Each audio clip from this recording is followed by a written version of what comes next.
Hello students, welcome back. आज की class में हम क्लास 12th का चैप्टर 10 करेंगे जिसका नाम है redemption of debentures. Redemption of debentures क्या होता है कि जैसे जब कंपनी को फंड्स की ज़रूरत थी तो उसने डिबेंचर्स इशू करे थे और ओपन मार्केट से फंड्स रेज किए थे। अब जब कंपनी के पास इनफ फंड्स होते हैं तो वो अपने डिबेंचर्स को रिडीम कर देती है, यानी कि पैसा जो है मार्केट का वो वापस कर देती है। इसका एक बेनिफिट ये है कि कंपनी का जो रूटीन एक्सपेंडिचर था इंटरेस्ट की फॉर्म में वो उनका सेव हो जाता है। तो सबसे पहले जो टर्म आपको ध्यान रखनी है रिडम्पशन में वो है डिबेंचर रिडम्पशन रिजर्व, जिसे हम शॉर्ट में डीआरआर बोलेंगे। डीआरआर वो पैसा होता है जो कि हम प्रॉफिट्स के सेट असाइड करते रहते हैं ताकि जब हमें डिबेंचर्स को रिडीम करना हो तो उस पैसे से हम डिबेंचर्स को रिडीम इजीली कर दें। अब एक ही हमें टेबल दिया गया है, इसमें बहुत ही क्लियर तरीके से बता दिया गया है कि कहाँ पर डीआरआर बनाने की ज़रूरत है और कहाँ पर डीआरआर बनाने की ज़रूरत नहीं है। तो सीरियल नंबर 1 जैसे लिखा हुआ है कि ऑल इंडिया फाइनेंशियल इंस्टीट्यूशंस, जिसे रेगुलेट कर रहा है आरबीआई, यहां पर डीआरआर की कोई जरूरत नहीं है। बैंकिंग कंपनीज, बेशक वो पब्लिक इशू हो या प्राइवेट प्लेसमेंट ऑफ डिबेंचर हो, यहां भी डीआरआर की कोई जरूरत नहीं होती। नेक्स्ट आ जाता है अदर फाइनेंशियल इंस्टीट्यूशंस, जो कि सेक्शन 2 सब सेक्शन 72 के अंदर ही आता है कंपनीज एक्ट 2013 में। तो डीआरआर जो है बनाया जाएगा as prescribed by NBFC registered with RBI. ठीक है जी। आज की डेट में ऐसी कंपनीज को डीआरआर बनाने की कोई ज़रूरत नहीं है, कोई उनके ऊपर ये चीज़ कंपल्शन नहीं है कि आप डीआरआर क्रिएट करो। अब listed companies other than AIFIs and banking companies, इसमें 3 कैटेगरीज आ जाती हैं। नॉन बैंकिंग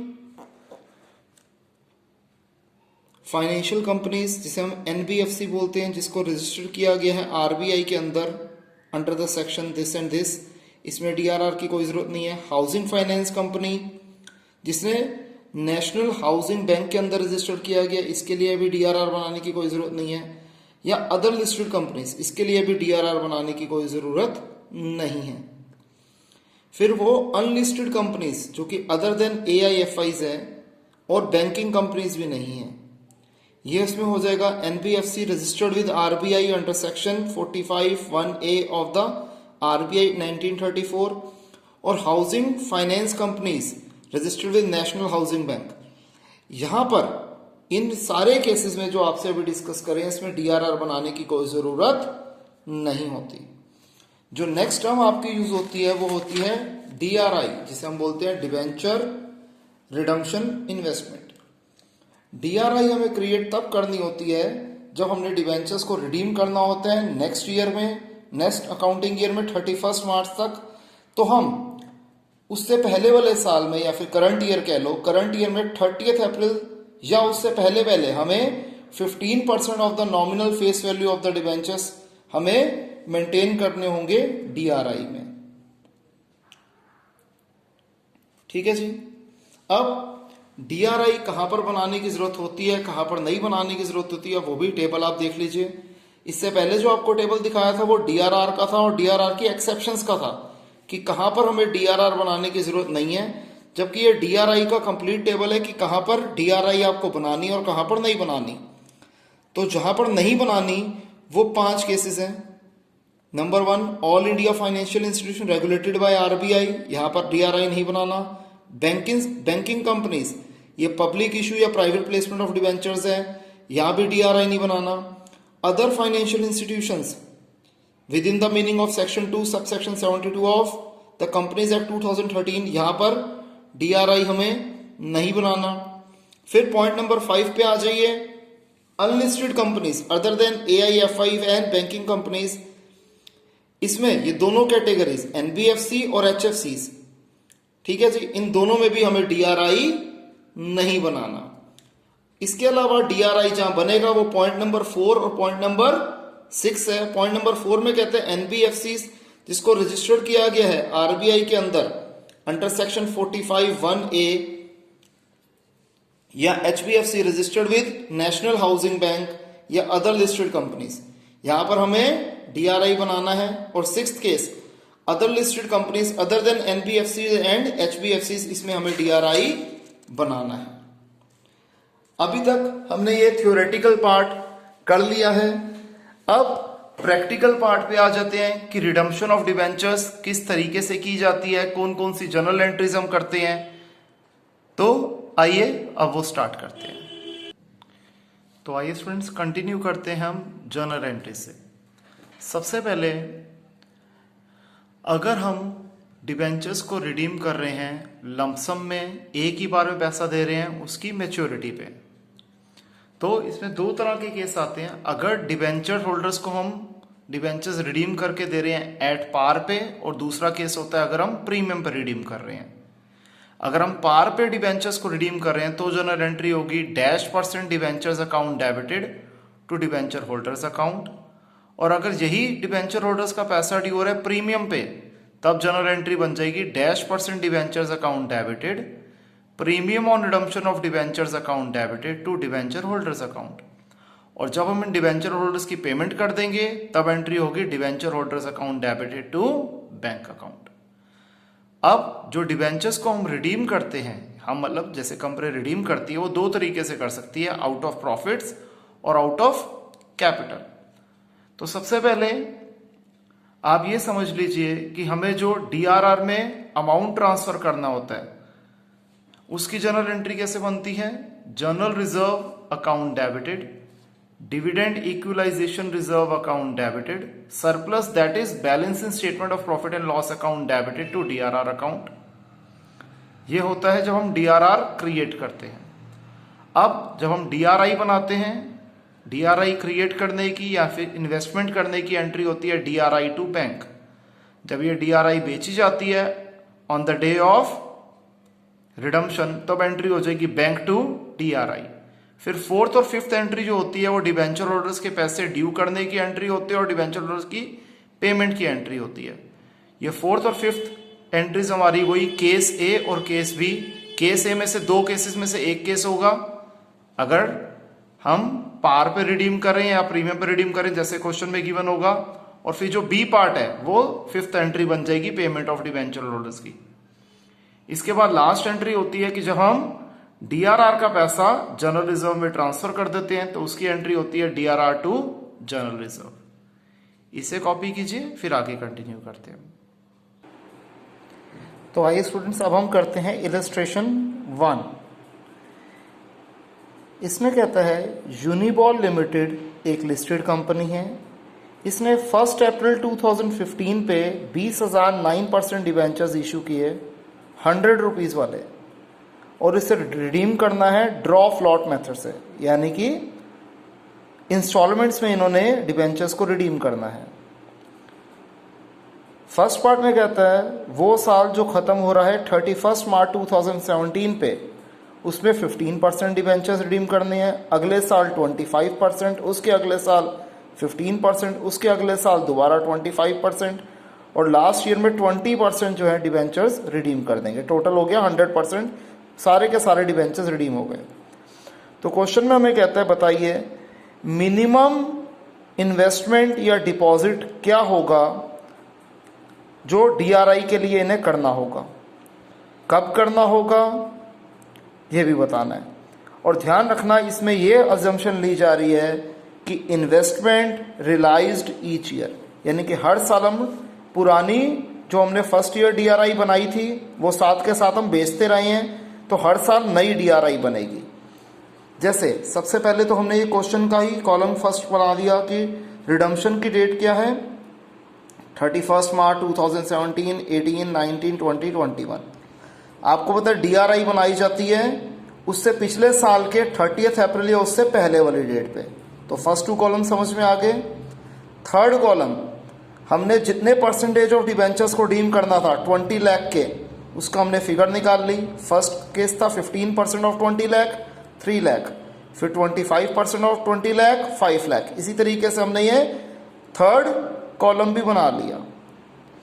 फोर्थ, कितना पैसा डीआरआई में डालना होता है, हमें पता है 15% ऑफ डीआरआई बनाना होता है, तो 3 लाख का 15%, पहले साल में 45,000 की डीआरआई क्रिएट होगी, सेकेंड ईयर में 5 लाख का 15% 75,000, थर्ड ईयर में 3 लाख का 15% 45,000, फोर्थ ईयर में 5 लाख का 15% 75,000 और सिक्स्थ केस में 4 लाख का 15% 60,000 रुपीज। अब अगला क्वेश्चन जो हमारा है वो काफी हद तक सेम है, लेकिन इस बार फर्क क्या है कि हमें ये बताना है कि कितने प्रोपोर्शन इन्वेस्टमेंट को रियलाइज करेंगे या हम कितना इसे इंक्रीज करेंगे, ये बताना है। तो जैसे कि first column, second column, third column सारे आइडेंटिकल है, फोर्थ कॉलम में चेंज है। इनफैक्ट फर्स्ट पार्ट तो सेम ही रहेगा कि 3 लाख के डिबेंचर्स हमें रिडीम करने थे, तो उसका 15% 45,000 की हम डीआरआई क्रिएट करेंगे। सेकंड केस में क्या था, 5 लाख के डिबेंचर्स रिडीम करने हैं, इसका 15% हो गया 75,000। 45,000 हमारे पास डीआरआई ऑलरेडी बनी हुई थी, हम ये अजम्पशन ले रहे हैं इस बार कि हमने वो रियलाइज नहीं करी, तो हम 30,000 की और डीआरआई क्रिएट करेंगे। अब इसके अगले साल में क्या हो रहा है, हमें 3 लाख के डिबेंचर्स रिडीम कर रहे हैं, तो यहां पर हम मान लेंगे कि जो पहले वाली डीआरआई थी हमने वो बेच दी, तो अब 3 लाख का 15% 45,000 की हमने डीआरआई क्रिएट कर दी। फोर्थ पार्ट में 5 लाख का 15% 75,000 की डीआरआई चाहिए, 45,000 की डीआरआई हमारे पास ऑलरेडी थी, तो हमने 30,000 की डीआरआई और क्रिएट कर दी। अब फिगर अगेन 5 लाख से छोटी हो रही है, तो हम मान लेंगे हमने पुराने वाले डीआरआई बेच दी। अब हमें 4 लाख की डीआरआई के हिसाब से 4 लाख का 15% 60,000 की हम डीआरआई बनाएंगे और बेच भी देंगे। क्लियर है स्टूडेंट्स, इसे आप कॉपी करिए। अब इसकी जो मेन जर्नल एंट्रीज वाले क्वेश्चन है उसकी प्रैक्टिस स्टार्ट करते हैं। तो आइए स्टूडेंट्स, अब हम देखते हैं इलस्ट्रेशन 4। इसमें कहता है वाई लिमिटेड जो कि एक लिस्टेड कंपनी है, इन्होंने 50,000 10% डिवेंचर्स इश्यू करे 10 रुपए वाले 1 अप्रैल 2018 पे। इसकी रिडम्पशन होनी है एट पार 30 जून 2020 पे। कंपनी को एप्लीकेशंस रिसीव हुई 55,000 डिवेंचर्स के लिए, उन्होंने प्रो राटा पे अलॉटमेंट कर दी। ठीक है जी, केस है सारा पैसा लमसम में आया, डिवेंचर्स को रिडीम करा ड्यू डेट पे, तो डिवेंचर्स को रिडीम भी किया जा रहा है लमसम पे। जो डीआरआई की इन्वेस्टमेंट की गई थी वो 1 अप्रैल को की गई है उस फाइनेंशियल ईयर में जहां पर रिडम्पशन ड्यू होनी है। अब यहां पर उन्होंने डीआरआई की डेट हमें स्पेसिफाई कर दी है, तो हम यही डेट लेंगे। सबसे पहले अब हमें क्वेश्चन में कहा गया जनरल एंट्री देनी है इश्यू की, रिडम्पशन की और इंटरेस्ट ऑन डिवेंचर्स की एंट्री को हमने इग्नोर मारना है। तो इश्यू की एंट्री क्या हो जाएगी, bank account debited to debenture application allotment. हम टोटल कितने डिवेंचर्स इश्यू कर रहे थे, 50,000 डिवेंचर्स इश्यू कर रहे थे, लेकिन हमें एप्लीकेशन आई 55,000 डिवेंचर्स की, 10 रुपए के हिसाब से 5,50,000 रुपए। इस चैप्टर में ध्यान रखना डेट की खास इंपॉर्टेंस होती है, इसलिए मैंने डेट का कॉलम भी अलग से आपको बना के दिखाया है। फिर क्या होगा, अगली एंट्री क्या होती है, प्रोराटा पे अलॉट कर रहे हैं तो 50,000 डिवेंचर्स हम इश्यू कर देंगे और 5,000 डिवेंचर होल्डर्स का पैसा रिटर्न कर देंगे।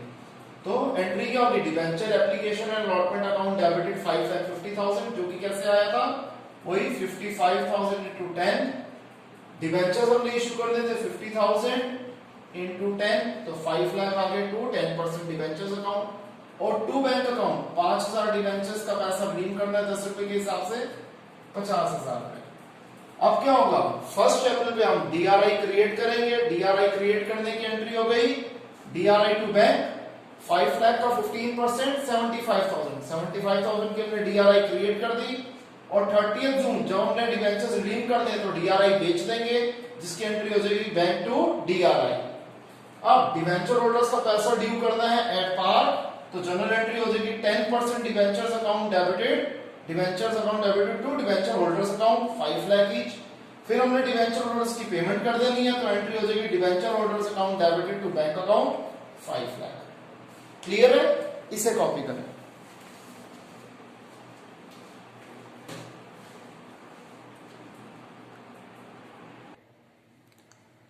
तो स्टूडेंट्स एक दो बातें और क्लियर कर लेते हैं कि लास्ट इलस्ट्रेशन में हमने डीआरआर अकाउंट क्यों नहीं बनाया था, क्योंकि वो एग्जम्प्ट कैटेगरी की थी, पहली बात।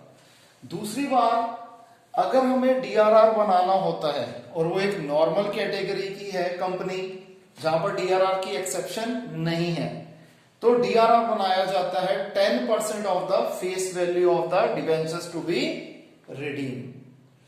ये कब होता है? जब हम रिडम्पशन कर रहे होते हैं आउट ऑफ कैपिटल। अगर हम रिडम्पशन आउट ऑफ प्रॉफिट करते हैं तो 100% of the face value of debentures को हम डीआरआर में डालेंगे, जैसा कि हमारा इस केस में है। इलस्ट्रेशन 6 में कहता है कि एसआरसीसी लिमिटेड, जो कि एक अनलिस्टेड नॉन एचबीएफसी एचएफसी कंपनी है, इसके पास 20,000 9% डिबेंचर्स 100 रुपीज वाले आउटस्टैंडिंग है 31 मार्च 2019 पे। आउटस्टैंडिंग है तो ऑब्वियस बात है इश्यू की एंट्री नहीं करनी। इन्हें रिडीम करना है 10% प्रीमियम पे 31 मार्च 2020 पे। कंपनी के पास balance statement of profit and loss पड़े हुए थे 22 लाख रुपए। अब कंपनी ने क्या डिसाइड किया कि इसे हम डिविडेंड के रूप में नहीं डिस्ट्रीब्यूट करते, बल्कि इसी से सारे के सारे डिबेंचर्स रिडीम कर देते हैं। हमें जनरल एंट्री देनी है रिडम्पशन ऑफ डिबेंचर्स की। सबसे पहली एंट्री क्या होगी? डीआरआर क्रिएट करेंगे। 20 लाख रुपए के डिबेंचर है तो पूरे 20 लाख रुपए हम डाल देंगे डीआरआर में। जनरल एंट्री होगी 31 मार्च 2019 पे statement that is surplus that is statement of profit and loss debited to DRR. अब डीआरआई में कितना पैसा डालेंगे? 20 लाख का 15% जो कि हो गया 3 लाख रुपीस। फर्स्ट अप्रैल पे हमने डीआरआई क्रिएट कर दी, डीआरआई टू बैंक। जिस दिन डिबेंचर्स रिडीम करने हैं दैट इज 31 मार्च 2020, हम ये डीआरआई भेज देंगे। जनरल एंट्री हो जाएगी बैंक टू डीआरआई। अब हमने डिबेंचर होल्डर्स का पैसा ड्यू करना है एट अ प्रीमियम, तो जनरल एंट्री क्या होती है? 9% debentures account debited, premium on redemption of debentures account debited to debenture holders. 20 lakh के डिबेंचर से 10% प्रीमियम 2 लाख, टोटल 22 लाख रुपए ड्यू हो गया और ये 22 लाख रुपए हमने पे कर दिए। जनरल एंट्री क्या होगी? Debenture holders account debited to bank account. अब ये जो हमने 20 लाख रुपए डीआरआर में डाले थे ये एंड में ट्रांसफर हो जाएंगे जनरल रिजर्व में। क्लियर है स्टूडेंट्स? इसे कॉपी करें।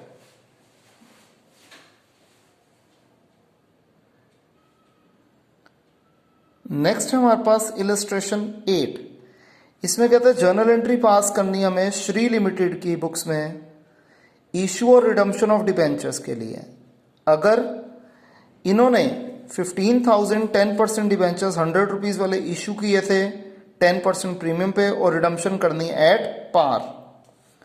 केस ए में अगर ये कंपनी लिस्टेड कंपनी है, बी पार्ट में अगर ये एक लिस्टेड एनबीएफसी है, सी में अगर एक कंपनी अनलिस्टेड है और फोर्थ में अनलिस्टेड एनबीएफसी या एचएफसी है। पहले दो केस सेम कैटेगरी के हैं तो हमने ए और बी केस को इकट्ठे ले लिया। अब क्योंकि ये लिस्टेड कंपनी है या एनबीएफसी में आ जाता है तो इसे डीआरआर बनाने की इन्हें एग्जम्पशन मिलती है, लेकिन इन्हें डीआरआई क्रिएट करनी होगी। सबसे पहले जनरल एंट्री किसकी? इशू की। Bank account debited to debenture application and allotment account. 15,000 debentures का 110 रुपए के हिसाब से आ गया 16,50,000 रुपए।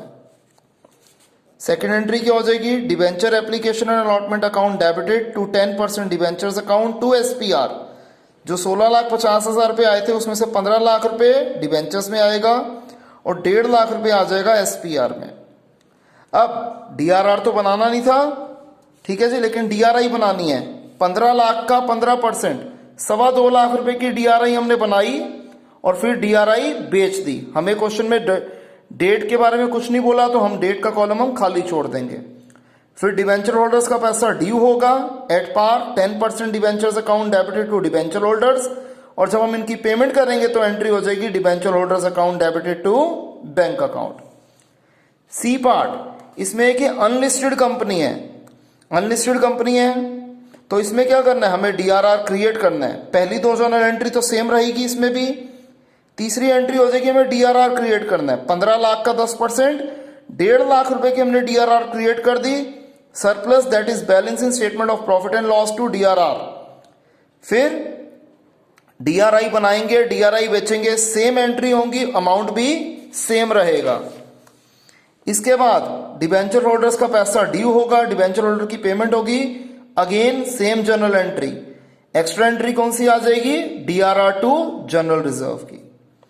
अब फोर्थ केस, डी पार्ट जो था ये अनलिस्टेड NBFC थी, तो इस केस में इन्हें जो है वो DRR तो नहीं बनाना, लेकिन इन्हें ना DRR बनाना है ना DRI बनाना है, इन्हें दोनों ही जगह पे एग्जम्पशन मिली हुई है। तो पहली दो एंट्री तो हमें सेम रहेगी जो कि हमारी एप्लीकेशन की थी, या फिर आप कह लो डिबेंचर्स की इशू की एंट्री थी।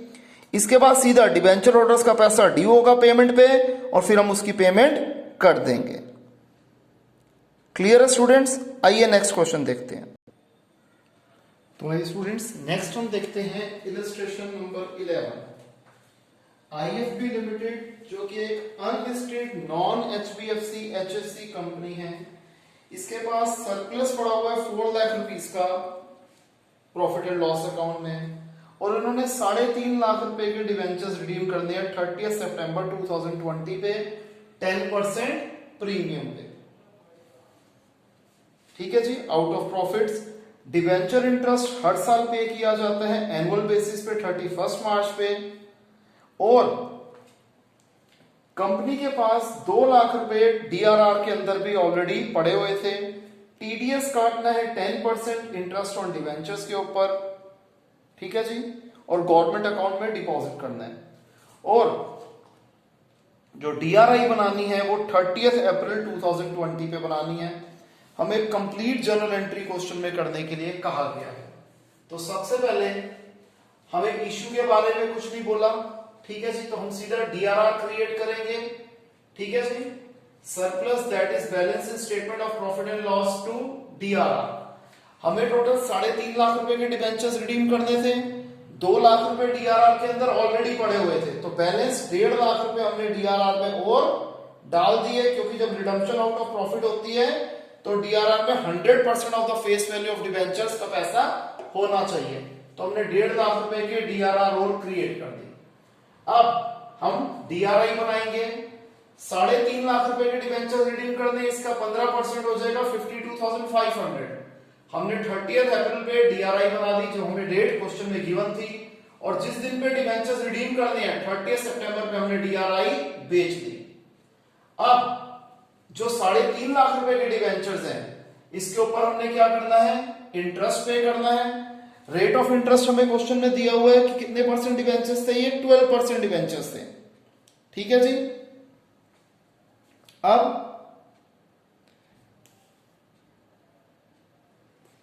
3.5 लाख रुपए का 12% होता है 42,000 रुपीज। तो हमने साल में जैसे 2 बार, इन्होंने 30 सितंबर में हमें इंटरेस्ट पे कर रहे हैं, क्योंकि जब डिबेंचर्स को हमने लास्ट ईयर का तो इंटरेस्ट पे कर दिया था, तो सिर्फ 6 महीने का इंटरेस्ट आउटस्टैंडिंग है। तो 42,000 का आधा 21,000 रुपीज डिबेंचर इंटरेस्ट ड्यू हुआ, जिसका 10% 2100 हम TDS पेबल कर देंगे, और बचा हुआ 18,900 डिबेंचर होल्डर्स का पैसा ड्यू कर देंगे।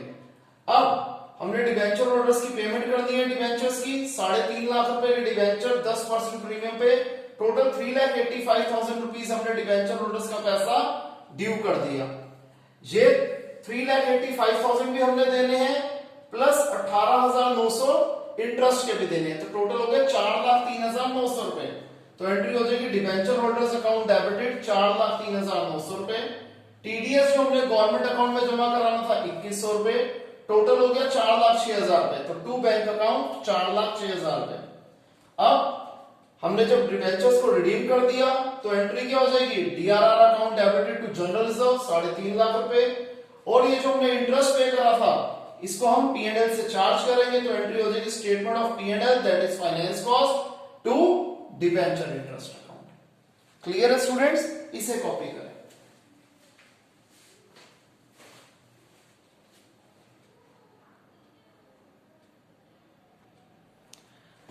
तो आइए स्टूडेंट इस मेथड की लास्ट इलस्ट्रेशन हम देखते हैं, जो कि इलस्ट्रेशन 12। कास्को इंफ्रास्ट्रक्चर लिमिटेड एक अनलिस्टेड कंपनी है जिसके पास आउटस्टैंडिंग है 21,007% डिवेंचर्स 100 रुपीज वाले 1 जनवरी 2015 पे।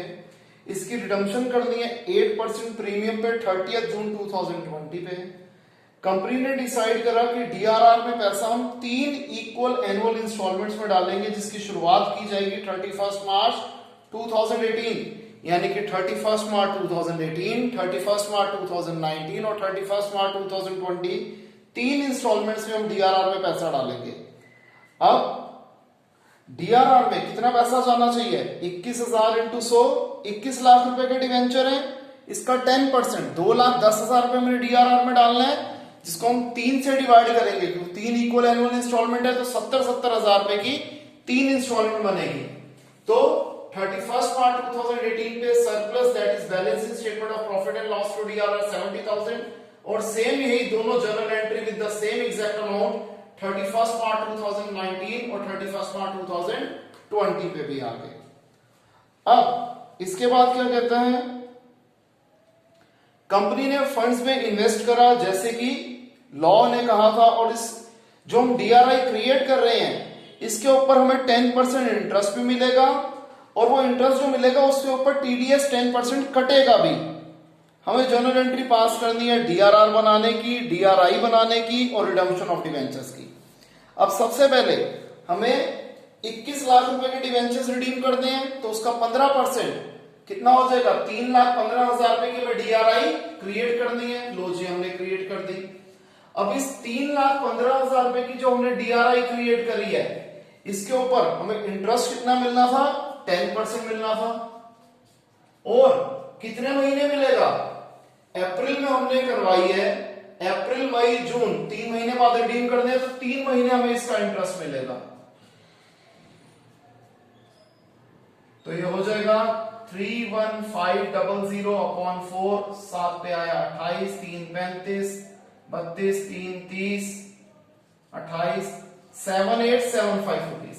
तो जो हमने इंटरेस्ट अर्न करा है वो है 7875। अब इसका 10% होता है 787.5, राउंड ऑफ करके 788, ये हम टीडीएस पे करेंगे। अब जो डीआरआई हमने 3,15,000 की बेचनी थी, इन दोनों को प्लस कर दो, इसे माइनस कर दो, तो टोटल हमें 3,22,87,000 रुपीज मिलेंगे। जर्नल एंट्री क्या बनी? Bank account debited, TDS collected debited to DRI account to interest earned account. ये फिगर्स कैसे है ये आपको बता दिया। अब हम डिवेंचर होल्डर्स का पैसा ड्यू करेंगे, एट अ प्रीमियम ड्यू करना है तो जर्नल एंट्री हो जाएगी 7% debentures account debited, premium on redemption of debentures account debited to debenture holders account. 21 lakh रुपए के डिवेंचर्स हैं, 8% प्रीमियम 1,68,000 टोटल 22,68,000 रुपीज ड्यू हो गए जो कि हमने पे भी कर दिए। अब 2,10,000 टोटल हमने डीआरआर में डाला था, यही पैसा चला जाएगा डीआरआर टू जनरल रिजर्व। और ये जो हमने इंटरेस्ट अर्न करा था इसको हम डाल देंगे statement of profit and loss, उसकी अदर इनकम में आ जाएगा। तो जनरल एंट्री हो जाएगी interest earned account debited to statement of profit and loss other income.